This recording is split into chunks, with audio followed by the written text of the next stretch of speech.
जय हिंद, जय Bharat and welcome to deaf talks. This is Aadi H इन। प्राइम मिनिस्टर मोदी की जो स्पीच थी ब्रिक्स के अंदर, उन्होंने काफी इंपॉर्टेंट चीजों के ऊपर एक्चुअली थोड़ा सा प्रेशर डाला।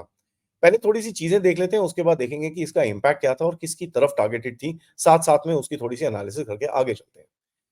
सबसे पहली चीज उन्होंने बोली, और यहाँ पर तो चाइना को बिल्कुल पसंद नहीं आया होगा, जब उन्होंने बोला कि साहब कोई भी डबल स्टैंडर्ड टेररिज्म पे बिल्कुल नहीं चलेगा। It can not B justified, it cannot be condoned, and it is not acceptable as a matter of fact। कोई भी टेररिस्ट टाइप एक्टिविटीज दूसरे कंट्रीज को डिस्टेबलाइज करने के लिए या फिर आप एक एक अपने अपने नैरेटिव चलाने के लिए ये बिल्कुल भी एक्सेप्टेबल नहीं है। टेररिज्म के बारे में आगे भी उन्होंने थोड़ी सी बात करी अपनी स्पीच में, और वो उस टाइम पे थोड़ी सी बात करते हैं। बट सबसे पहली चीज टेररिज्म के बाद उन्होंने बोली कि जो नेशनल करेंसी ट्रेड है उसको भारत पूरी तरह से वेलकम करता है। एंड जिस तरह से उन्होंने फिर वहां पर यूपीआई का एक एग्जाम्पल रखा कि साहब यूपीआई एक सक्सेस स्टोरी है, और अगर आप देखें कई कंट्रीज के अंदर आज इंटरनेशनली यूपीआई आप यूज कर सकते हैं। उसके बाद देखिए जो अभी एक्सपेंशन की बात आई। एक्सपेंशन के टाइम पे उन्होंने बोला कि देखिए ब्रिक्स का एक जो प्लेटफॉर्म है, एक जो स्पिरिट है, उससे काफी लोग ज्वाइन इन करते हैं। और यहाँ पर एक जो नोट किया प्राइम मिनिस्टर मोदी ने कि साहब ग्लोबल साउथ की जो कंट्रीज हैं वो काफी इंटरेस्टेड है ब्रिक्स का समिट ज्वाइन करने के लिए, ब्रिक्स का प्लेटफॉर्म ज्वाइन करने के लिए। तो ये बहुत इंपॉर्टेंट चीज है, क्योंकि भारत, अगर आप देखें भारत का जो एक नजरिया रहा है with regards to the voice of global south and how India has been actually taking that game forward, उसके हिसाब से आपको ये दिखेगा कि मोदी साहब ने even in the BRICS spoke about the global south and put across the voice कि हमको we are happy that a lot of countries from the global south are coming and joining in. और ये अच्छी बात है जहां पर global south के इंटरेस्ट को भी अपने सामने हमको रखना चाहिए, और जो कोर 5 मेंबर्स हैं अपने कंसेंसस ड्रिवन अप्रोच की तरह से हमको इस चीज को आगे जरूर लेके जाना चाहिए for the benefit specially for the global south.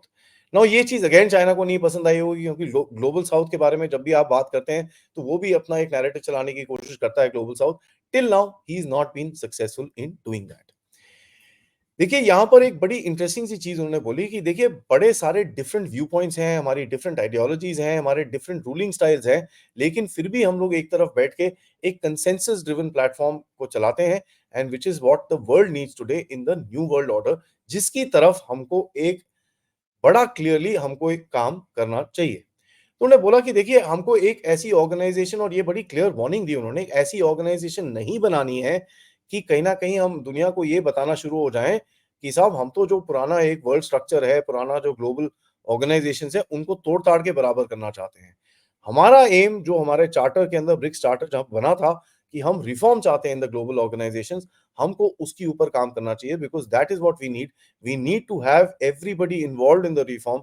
And ये जो एंटागनिस्टिक रहता है कि भैया हम इधर के तुम उधर के और जो भी करते रहो, और ये चीज नैरेटिव आप देखेंगे कहीं ना कहीं भारत में भी कई लोग इस चीज को फैलाते हैं कि भाई अब तो ब्रिक्स आ गया, अब हम यूएन को तोड़ देंगे, ब्रिक्स आ गया तो हम इसको तोड़ देंगे, ब्रिक्स आ गया तो उसको तोड़ देंगे। ये चीज हमको नहीं करनी चाहिए। This is something very clearly mentioned by the prime minister Modi. उन्होंने बोला देखिए जो हमारा ब्रिक्स का, जैसे मैंने आपको बताया, एक चार्टर में था कि reform of the global financial organisations as well as the UN, इसके ऊपर हमको काम करना ही पड़ेगा, ताकि मोर हम लोग जितने जितने डिजर्विंग कंट्रीज हैं वो अपनी जगह राइटफुल प्लेस ले सकें। जहां पर भी यूनाइटेड नेशन सिक्योरिटी काउंसिल की बात आती है तो ऑब्वियसली अगेन फिर से चाइना को दर्द होता है कि भैया ये क्या है, मैं तो किसी को सपोर्ट नहीं करता। और आप सबको पता है कि वेस्ट भी कहीं ना कहीं बोलता है कि भारत को दे देंगे, लेकिन देने के टाइम पे उनकी हालत खराब होती है। लेकिन China has been openly blocking India's accession into the UN security council. तो ये this is now very well known. उसके बाद टेररिज्म में वापस आते हैं, उन्होंने बोला कि जो यूएन चार्टर है, कॉम्प्रिहेंसिव कन्वेंशन ऑन टेररिज्म है, उस चीज को हमको जो भी इतने टाइम से पेंडिंग है, कोई उसकी डेफिनेशन बनाना नहीं चाहता, कोई उसके बारे में आगे बात नहीं करना चाहता बिकॉज ऑफ जियोपॉलिटिकल रीजंस।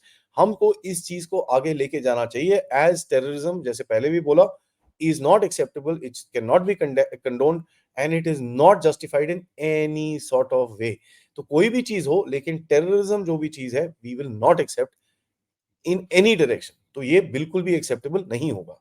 इसमें थोड़ा सा मसाला डाल के उन्होंने बोला कि साहब देखिए जो एक्टिव स्टेप्स लेने चाहिए कंट्रीज को to stop radicalisation within the countries, नहीं तो हमारी हालत बहुत खराब हो जाएगी। And this is a very clear message internally in Bharat and of course externally to the world कि देखिए अगर ये रेडिकलाइजेशन इसी तरह चलता रहा, we will not be able to govern our countries, और स्पेशली जो डेवलपिंग कंट्रीज हैं उनको काफी सारे चैलेंजेस मिलेंगे।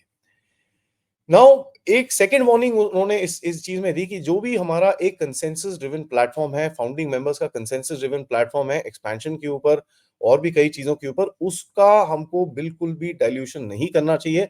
और जो मेंबर्स हैं, जो फाउंडिंग मेंबर्स हैं, उनके अपने विचार जो हैं, उनके अपने जो नज़रिए हैं, उनको हमेशा साथ में रख के इस कंसेंसस ड्रिवन प्लेटफ़ॉर्म को हमको आगे लेके जाना चाहिए, क्योंकि दुनिया देख रही है हमको। अगर हम लोग आपस में ही यहाँ पर छोटी-छोटी चीज़ों में लड़ना शुरू हो जाएँ, तो ऑब्वियसली वेस्ट के ऊपर जो हम प्रेशर डालना चाहते हैं, जो यूनाइटेड नेशन के स्ट्रक्चर के ऊपर प्रेशर डालना चाहते हैं, that will not happen. Bharat ने ये भी बोला कि साहब we are ready to welcome new countries into the BRICS, but it has to have the consensus of everybody. यहाँ पर एक मैसेज ऑब्वियसली गया दुनिया के लिए। ईरान भी बैठा हुआ था वहाँ पर, चाइना भी बैठा हुआ था, रशिया भी बैठा हुआ था। रशिया का यूक्रेन के साथ चक्कर चल रहा है, चाइना का इधर-उधर चक्कर चलते रहते हैं, ईरान का ऑब्वियसली आपको पता ही है इज़राइल के साथ चक्कर चल रहा है। तो उन तीनों की तरफ डायरेक्ट करके एक चीज़ बोली गई कि भैया we always support dialogue and diplomacy and not war, which is very critical in today's world. क्योंकि भारत को भी देखिए, जो भी चाइना के साथ आपने बैक एंडिंग करी है इज़ टू अवॉइड वॉर, ठीक है? कि भाई हम हमारे को इस चीज़ की अभी ज़रूरत नहीं है, बिकॉज़ अगर ये चीज़ में हम घुसेंगे तो जो भी हमारा इकोनॉमिक रेट है, रेट ऑफ ग्रोथ है, वो पूरा डब्बे में चले जाएगा and that will be not a very, very good thing.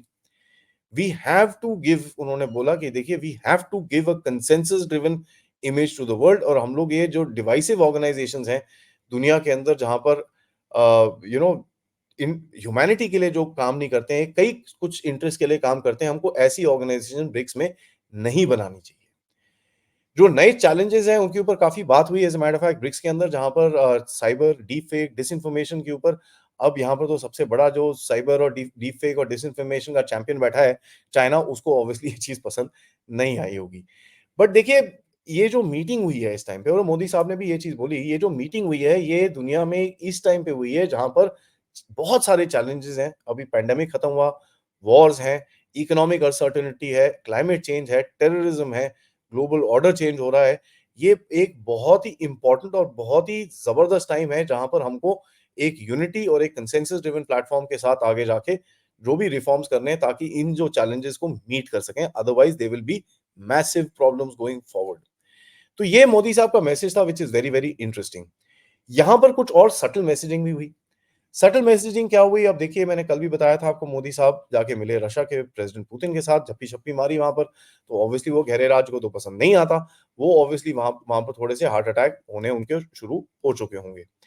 America को जैसे भी आप यूनाइटेड नेशंस के बारे में बात करते हो और अपने साथ इतने सारे कंसेंसस ड्रिवन कंट्रीज़ को लेके आप खड़े होते हो, तो ऑब्वियसली उसको पसंद नहीं आता, क्योंकि आप अकेले प्रेशर डाल रहे हो। इतने सारे लोग अगर प्रेशर डालेंगे तो ऑब्वियसली जो एक स्ट्रक्चर है दुनिया का, उसको चेंज करना पड़ेगा। There is no question about that. America की तरफ से ऑलरेडी रिएक्शंस आने शुरू हो गए हैं। अमेरिका के जितने भी एनालिस्ट हैं, वो तो भारत चाइना के ऊपर लगे हुए हैं कि साहब ऐसा कुछ भी नहीं है, और इसके बारे में मैं एक अपडेट सेपरेटली करूँगा, जहाँ पर मैं आपसे बात करूँगा। मैंने कल आपको एक एग्जांपल दिया था जहाँ पर कुछ ऐसे एनालिस्ट हैं भारत के अंदर जो नहीं, नहीं अभी तो कुछ हुआ ही नहीं। ये भारत ने ही स्टेटमेंट दिया है, ये तो चाइना ने कोई स्टेटमेंट ही नहीं दिया, तो ऐसे कैसे मान लें हम लोग ये हुआ। मतलब अपने देश की जो स्टेटमेंट है ये मानने को तैयार नहीं थे, क्योंकि अमेरिका के टट्टू हैं। लेकिन जो जब तक चाइनीज़ स्टेटमेंट नहीं आता तब तक इस चीज़ को मानने को राज़ी नहीं है। और आपको ये ट्वीट्स मिलेंगे उनके अभी भी, क्योंकि shameless as they are, they have not yet deleted that nonsense. Modi साहब की काफ़ी सारी वहाँ पे बायलैटरल मीटिंग्स भी हुई, यूएई प्रेसिडेंट के साथ, प्रेसिडेंट पुतिन के साथ, प्रेसिडेंट शी जिनपिंग के साथ, इजिप्शियन प्रेसिडेंट के साथ, काफ़ी और लोगों के साथ वहाँ पे बायलैटरल्स हुई, लेकिन ऑफ कोर्स तुर्की के प्रेसिडेंट के साथ इस टाइम पे नहीं हुई। ना मोदी साहब ऑलरेडी वापस आ चुके हैं, आज है 24 अक्टूबर, और जर्मन चांसलर इस टाइम पे भारत में आएँगे 24 अक्टूबर को बात करने के लिए। तो ये मुझे बड़ा इंटरेस्टिंग सा लगता है कि सेम डेट पे ये चीज़ प्लान करी गई है। तो कहीं न कहीं वेस्ट भी चाहता है ज नया-नया जब मोदी साहब वापस आएँ, किसी को भेज के उनसे कुछ बात करी जाए, किसी को भेज के कुछ ऑफ़र किया जाए कि साहब हम आपको सबमरीन दे देंगे, हम आपको ये दे देंगे, हम आपको वो दे देंगे, आप ज़रा थोड़ा-सा ये करने की कोशिश करो। लेकिन उनको ये समझ में आना चाहिए, भारत इन चीज़ों में नहीं पड़ता है। भारत ने एक जाते-जाते मैसेज दिया कि साहब रशिया को हम थैंक यू देते हैं फॉर प्रोवाइडिंग द वेन्यू, जहाँ पर भारत-चाइना की ये वार्तालाप हो सके, जिससे ऑब्वियसली अगेन काफ़ी सारे लोगों को हार्ट अटैक आया है। थोड़ा उसके बारे में बात करेंगे, और जो भी बायलैटरल के अंदर जो भी हेल्प करी है भारत ने, भारत की, उसके लिए रशिया को थैंक यू दिया गया है। लास्ट में मैं आपको बताऊँ कि एक जो सबसे बड़ा झटका कई लोगों को भारत में भी लगा, कई लोगों को पाकिस्तान, तो पूरा देश शॉक में रहेगा इस टाइम पे, बट कई लोगों को भारत में भी लगा, क्योंकि कई लोग बोलते थे भारत के अंदर कि साहब ये पाकिस्तान को हमको पार्टनर कंट्री मॉडल के अंदर लेके आना चाहिए। पाकिस्तान को हमको ब्रिक्स में जॉइन कराना चाहिए ताकि एक ग्लोबल साउथ का जो एक रीजन है, सारे लोग उसके अंदर घुस सकें। पाकिस्तान को हमको ब्रिक्स के अंदर लेना चाहिए, पाकिस्तान को ये करना चाहिए, पाकिस्तान मतलब समझ में नहीं आता एक जो एक नॉन एंटिटी है उसको आप देश में लेके करोगे क्या? ये मेरे को बिल्कुल भी समझ में नहीं आता कि किस तरह का नैरेटिव चलाने की कोशिश करते हैं ऑन अब काफ़ी लोग ये चाइनीज़ मीडिया पढ़ते हैं, चाइनीज़ मीडिया के अंदर काफ़ी बड़ी-बड़ी बातें बातें लिखी होती हैं कि भई भारत को ना Pakistan and take the region all together and ये वो काफ़ी बड़ी-बड़ी ह्यूब्रिस टाइप बातें लिखी होती हैं। वो तो ये चलेगा नहीं, यहाँ तक कि पाकिस्तान को एक इन्विटेशन तक नहीं मिला है। कई लोग सोच रहे थे इन्विटेशन मिल जाएगा, ऑब्जर्वर स्टेटस में आ जाएगा, पार्टनर कंट्री के अंदर आ जाएगा, लेकिन पाकिस्तान को तो इनवाइट ही नहीं करा, पाकिस्तान का एक टट्टू भी कज़ान में नहीं दिखा। And that is the back and diplomacy of Bharat. यहाँ पर वेस्ट का तो ऑब्वियसली रिएक्शन ब्रिक्स का आना शुरू हो गया है। कहीं न कहीं एक इनवैलिड ऑर्गनाइज़ेशन बताते हैं उसको, कई कई लोग बोलते हैं कि भई ये कुछ नहीं कर सकते, इनके अंदर इतने डिफरेंसेस हैं, वो हैं, एब्सोल्यूटली हैं, देयर इज़ नो क्वेश्चन। लेकिन कॉमन इंटरेस्ट पे काम करने के लिए जो एक मॉडल तैयार हो रहा है ब्रिक्स के अंदर, जहाँ पर जो कुछ 5 4 5 6 देश देश हैं, उनके अंदर जो कॉमन इंटरेस्ट है, उसके लिए दुनिया में कोऑर्डिनेशन करके एक एफर्ट मारने के लिए जो एक नज़रिया है, that is pretty strong and that is one thing that you can see very clearly. अभी मोदी साहब और शी जिनपिंग का जो मीटिंग थी, that is also part of this particular game कि कहीं न कहीं बोला जा रहा था कि साहब अगर हमको कुछ आगे लेके जाना है, these 2 countries will have to come together to do something और ये चीज़ हमको दिखी कि both the countries actually came together and created an environment जहाँ पर ब्रिक्स का एक यूनाइटेड पिक्चर दूसरी तरफ रखा जाए, जहाँ पर अमेरिका को थोड़ा ऑब्वियसली शॉक वो बोलते हैं ना छोटी उँगली प्लग पॉइंट में डालने में जो शॉक लगता है, वैसी चीज़ तो ऑब्वियसली हुई होगी।